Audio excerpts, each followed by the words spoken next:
Hi all, എല്ലാവർക്കും പുതിയൊരു വീഡിയോയിലേക്ക് സ്വാഗതം. ഇന്നത്തെ നമ്മുടെ വീഡിയോ എന്ന് പറയുന്നത് ബേബി കെയർ വീഡിയോ ആണ്.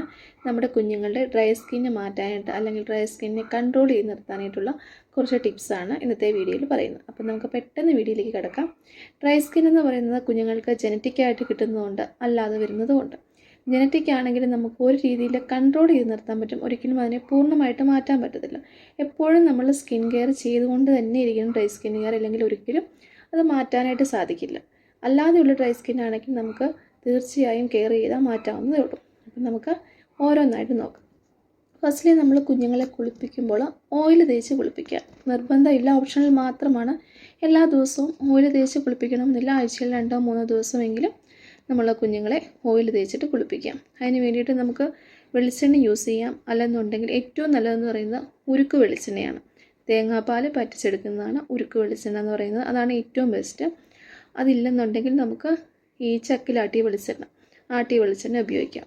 അതുമല്ലെന്നുണ്ടെങ്കിൽ നമുക്ക് ആൽമണ്ട് ഓയിൽ യൂസ് ചെയ്യാം, ഒലീവ് ഓയിൽ യൂസ് ചെയ്യാം. ഒലീവ് ഓയിൽ പക്ഷേ എല്ലാവർക്കും സ്യൂട്ട് ആവില്ല. ചില കുഞ്ഞുങ്ങൾക്ക് സ്കിൻ ഒന്നുകൂടെ ഡ്രൈ ആവാറുണ്ട്, അതുപോലെ സ്കിന്ന് ഡാർക്കായിട്ട് ഫീൽ ചെയ്യാറുണ്ട്. അപ്പോൾ അങ്ങനെയുള്ളവർ ഒലീവ് ഓയിൽ യൂസ് ചെയ്യാതിരിക്കുക. പകരം കോക്കനട്ട് ഓയിൽ അല്ലെങ്കിൽ ഉരുക്ക് വെളിച്ചെണ്ണ അല്ലെങ്കിൽ ആൽമണ്ട് ഓയിൽ ഇതിലേതെങ്കിലും യൂസ് ചെയ്യാം. അതിനുശേഷം നമുക്ക് കുഞ്ഞുങ്ങളെ തേപ്പിച്ച് ഒരുപാട് നേരം കിടത്തുമൊന്നും വേണ്ട. ഒരു 2 മിനിറ്റൊക്കെ എണ്ണ തേപ്പിച്ച് കിടത്തിയാൽ മതിയാവും. അതിനുശേഷം കുഞ്ഞുങ്ങളെ കുളിപ്പിക്കാവുന്നതാണ്. കുളിപ്പിക്കുന്നതിന് നമ്മൾ ഒരുപാട് ചൂടുവെള്ളവും എടുക്കരുത്, ഒരുപാട് തണുത്ത വെള്ളവും എടുക്കരുത്. ഒരു ചെറിയൊരു തണുപ്പ് മാറുന്ന ഒരു പാകമുണ്ടല്ലോ, ആ ഒരു രീതിയിലേക്ക് നമ്മൾ വെള്ളം കുഞ്ഞുങ്ങളെ കുളിപ്പിക്കാനായിട്ട് എടുക്കുക. ഒരുപാട് ചൂട്, അതായത് ചൂട് നമ്മൾ കൂടുതൽ ചെല്ലുമ്പോഴത്തേക്കും കുഞ്ഞുങ്ങളുടെ സ്കിന്ന് ഒന്നുകൂടി ഡ്രൈ ആവുകയാണ് ചെയ്യുന്നത്. അതുകൊണ്ട് ജസ്റ്റ് ഒന്ന് തണുപ്പ് മാറാനായിട്ട് മാത്രം വെള്ളം ചൂടാക്കി എടുക്കുക. പിന്നെ നമ്മൾ ഉപയോഗിക്കുന്ന സോപ്പ്, നമ്മൾ കുട്ടികൾക്ക് വേണ്ടി കുഞ്ഞുങ്ങളുടെ സോപ്പ് മാത്രം ഉപയോഗിക്കുക. ഒരിക്കലും വലിയവരുടെ സോപ്പിട്ട് കുട്ടികളെ കുളിപ്പിക്കരുത്. അതുപോലെ pH 5.5 അടങ്ങിയിട്ടുള്ള സോപ്പ് ഉപയോഗിക്കാനായിട്ട് ശ്രദ്ധിക്കുക. ഇപ്പോൾ ഏത് സോപ്പെന്ന് ചോദിച്ചാൽ ഞാൻ എൻ്റെ മോന് വേണ്ടിയിട്ട് യൂസ് ചെയ്യുന്നത് സെബാമെഡിൻ്റെ സോപ്പാണ്. കുഞ്ഞുങ്ങളെ കുളിപ്പിക്കാനായിട്ട് നമുക്ക് സെബാമെഡിൻ്റെ സോപ്പ് യൂസ് ചെയ്യാം. ഡ്രൈ സ്കിന്നുള്ള കുഞ്ഞുങ്ങൾക്ക് നല്ലതാണ്. സോപ്പും അവൈലബിൾ ആണ്, അതുപോലെ തന്നെ അവരുടെ വാഷും ഉണ്ട്. അത് ഏതെങ്കിലും യൂസ് ചെയ്യുക. അല്ലെന്നുണ്ടെങ്കിൽ അവീനോ നല്ലതാണ്. അങ്ങനെ കുറച്ച് നല്ല ബ്രാൻഡുകളുണ്ട്. അതിലേതെങ്കിലും നല്ലത് നോക്കിയിട്ട് മാത്രം നിങ്ങൾ യൂസ് ചെയ്യാനായിട്ട് ശ്രദ്ധിക്കുക. അല്ലെന്നുണ്ടെങ്കിൽ നമ്മുടെ നാച്ചുറൽ ആയിട്ടുള്ള കടലമാവ്, ഓട്സ് പൗഡർ ഇതൊക്കെ യൂസ് ചെയ്യാവുന്നതാണ്. അപ്പോൾ ഇതിലേതെങ്കിലും യൂസ് ചെയ്ത് കുഞ്ഞുങ്ങളെ കുളിക്കും. അതുപോലെ തന്നെ കുളിപ്പിക്കുമ്പോൾ കുഞ്ഞുങ്ങളെ അധിക നേരം വെള്ളത്തിലിരുത്തി അല്ലെങ്കിൽ ഒരുപാട് സമയം എടുത്തിട്ട് കുളിപ്പിക്കാതിരിക്കുക.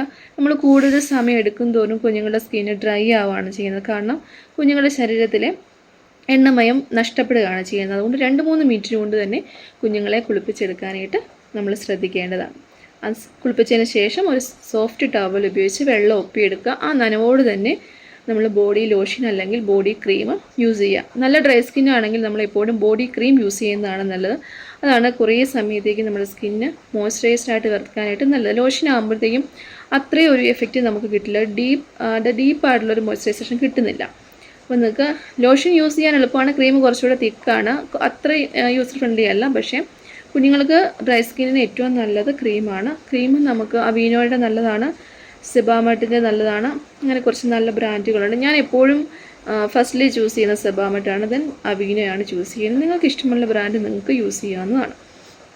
അപ്പോൾ നമ്മൾ ചെറിയ നനവോടുകൂടി തന്നെ ഈ ബോഡി ലോഷൻ അല്ലെങ്കിൽ ക്രീം അപ്ലൈ ചെയ്യാനായിട്ട് ശ്രദ്ധിക്കുക. എങ്കിലേ ആ മോയ്സ്ചറൈസർ ലോക്ക് ചെയ്യാനായിട്ട് സാധിക്കുകയുള്ളൂ. അതുകൊണ്ട് നനവോട് തന്നെ പുരട്ടുക. അതിനുശേഷം കുഞ്ഞുങ്ങൾക്ക് സ്യൂട്ടബിളായിട്ട് കോട്ടൺ വസ്ത്രങ്ങളാണ് കുഞ്ഞുങ്ങൾക്ക് എപ്പോഴും സുഖം. അങ്ങനെയുള്ള വസ്ത്രങ്ങൾ ധരിക്കാനായിട്ട് ശ്രദ്ധിക്കാം. ഇത്രയും കാര്യങ്ങളൊന്ന് ശ്രദ്ധിച്ചാൽ മാത്രം മതി, നമുക്ക് ഡ്രൈ സ്കിന്നെ മാറ്റാൻ പറ്റും. അതുപോലെ ജനറ്റിക്കായുള്ള ഡ്രൈ സ്കിന്നെ നല്ല രീതിയിൽ കൺട്രോൾ ചെയ്തിട്ട് നിർത്താനായിട്ടും സാധിക്കും. ഇത് ചെയ്യുമ്പോൾ നമ്മൾ 1-2 ദിവസത്തേക്ക് ചെയ്ത് നിർത്തരുത്, കണ്ടിന്യൂസ്ലി ചെയ്യാൻ നല്ല മാറ്റം ഉണ്ടാകും. Thank you.